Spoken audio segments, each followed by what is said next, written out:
Os santos da Santa Igreja Católica Apostólica Romana, de 16 de outubro a 22 de outubro.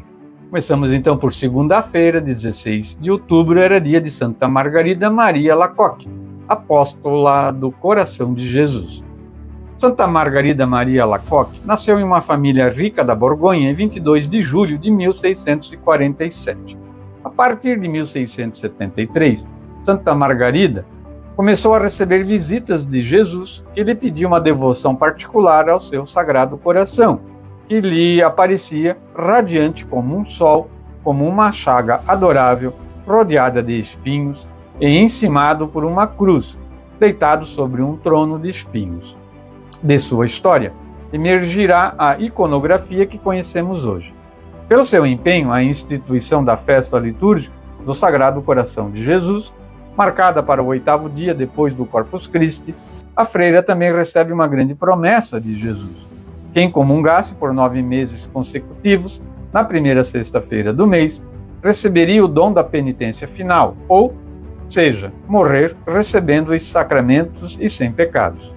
Jesus também pede que ela apele ao rei da França, Luís XIV, para consagrar o país ao Sagrado Coração, mas a santa não obtém resposta do soberano. Jesus aparece a Santa Margarida Maria Alacoque por 17 anos, até o dia da sua morte, quando voltará a tomá-la pela mão. Ele a chama de discípula amada, comunica-lhe os segredos de seu coração e a torna participante da ciência do amor. Margarida Maria faleceu em 17 de outubro do ano de 1690. Já na terça-feira, 17 de outubro, dia de Santo Inácio de Antioquia, o bispo perseguido e jogado às feras.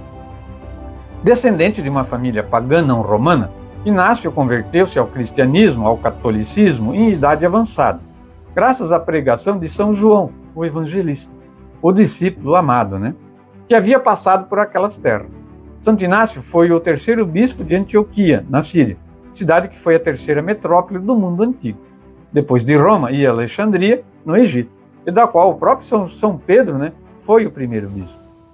Durante o seu episcopado, começou a terrível perseguição do imperador Trajano, da qual também o bispo foi vítima por não querer negar sua fé em Cristo.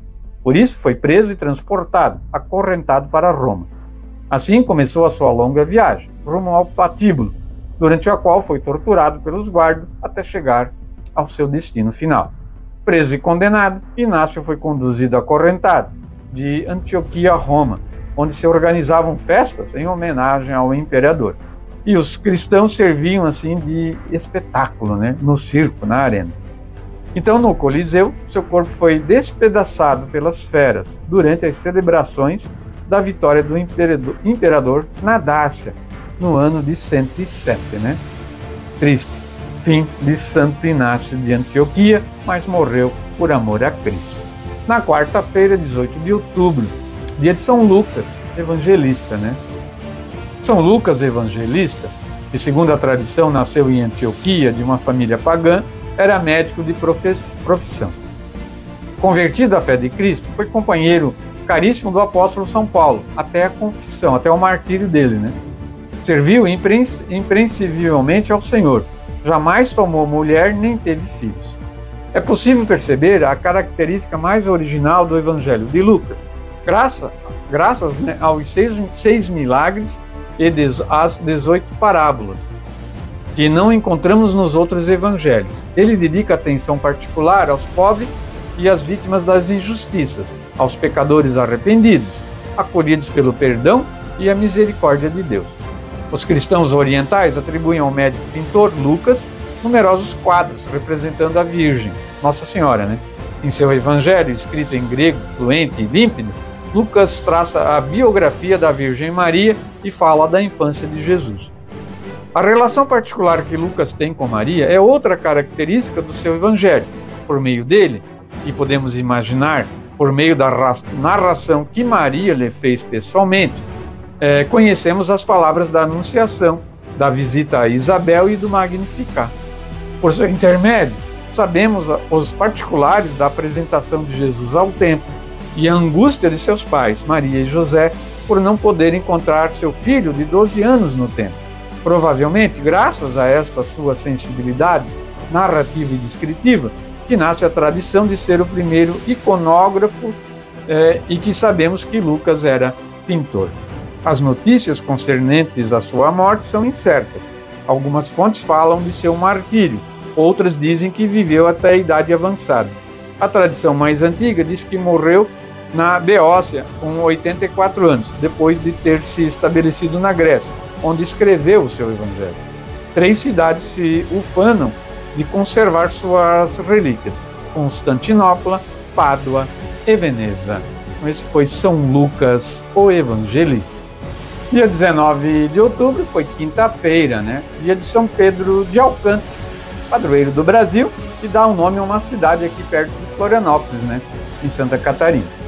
São Pedro de Alcântara nasceu em Alcântara, na Espanha, em 1499, descendente de uma nobre família. Era um menino simples, orante e de bom comportamento. Estudou na universidade ainda novo, mas soube igualmente destacar-se no cultivo das virtudes cristãs. Ao obedecer ao mestre, o casto e caridoso jovem entrou para a Ordem de São Francisco, embora seu pai quisesse para ele o direito. São Pedro de Alcântara foi ordenado sacerdote e tornou-se modelo de perfeição monástica e ocupante de altos cargos, e administrou até chegar, com 20 anos, a superior do convento e mais tarde eleito provincial da ordem.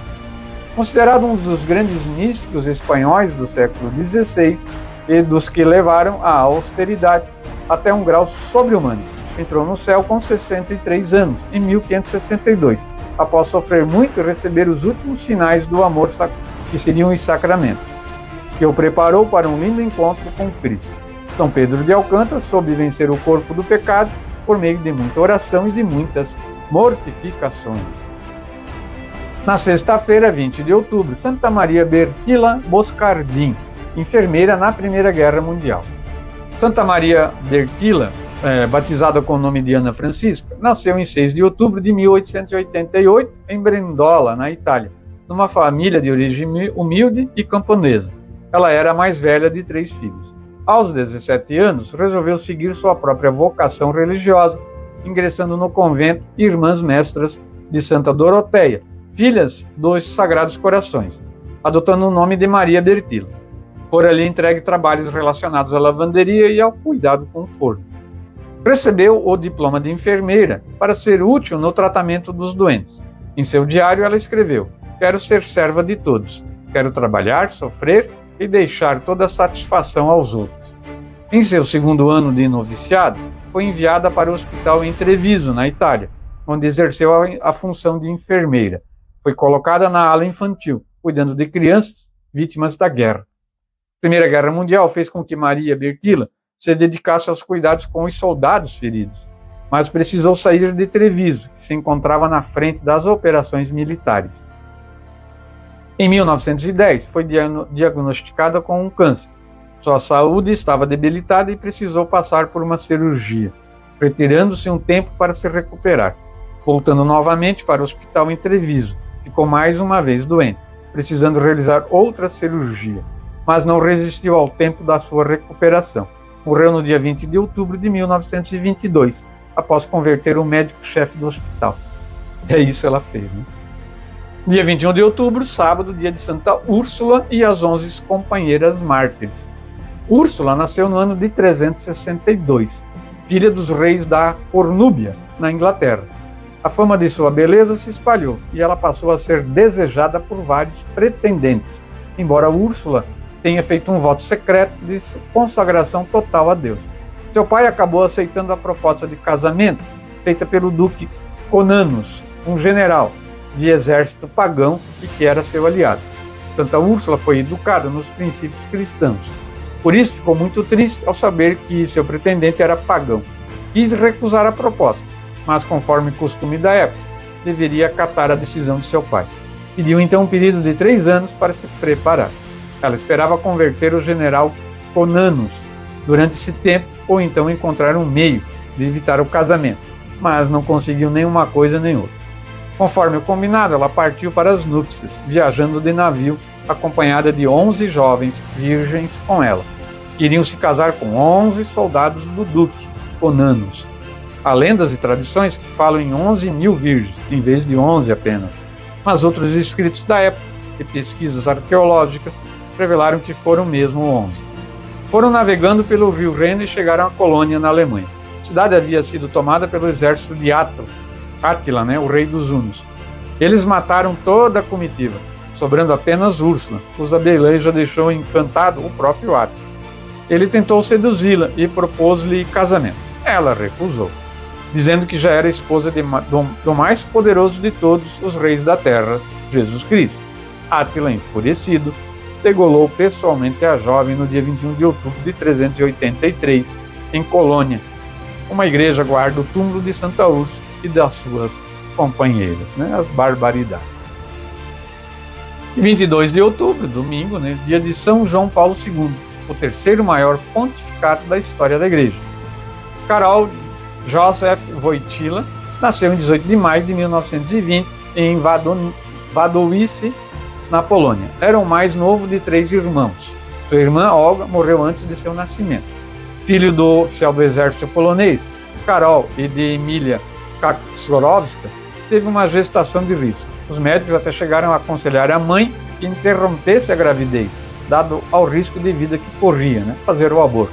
Porém, num gesto profético, Emília opta pela gestação daquele que anos à frente seria um grande defensor da família e da vida.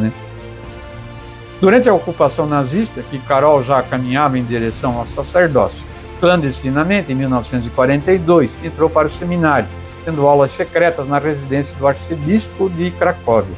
Em 1964, tornou-se arcebispo da Cracóvia. Em 1967, tornou-se cardeal por indicação de Paulo VI. Wojtyła foi eleito papa em 16 de outubro de 1978, no conclave que sucedeu à morte do Papa João Paulo I. Nos últimos anos de vida, lutou bravamente contra o Parkinson. Entrou para a eternidade no dia 2 de abril de 2005. Seu funeral reuniu milhões de fiéis em Roma e mais de 200 representantes de governo, com São João Paulo II. Os textos dos santos da Igreja Católica é do site católico cançãonova.com. Santo do Dia é uma resenha diária dos santos guardados na memória da Igreja, histórias de mestres da vida cristã de todos os tempos, que como faróis luminosos orientam o nosso caminho. Aqui a gente traz resumido. Quem puder e quiser, pesquise sobre a vida dos santos. Você vai se surpreender. Para encerrar o quadro, vamos ouvir a música do Salmo de hoje, o Salmo 95, a liturgia deste domingo. Ó família das nações, dai ao Senhor poder e glória. Cantai ao Senhor Deus um canto novo. Cantai ao Senhor Deus, ó terra inteira. Manifestai a sua glória entre as nações e entre os povos do universo. Deus, prodígios. Ouçamos.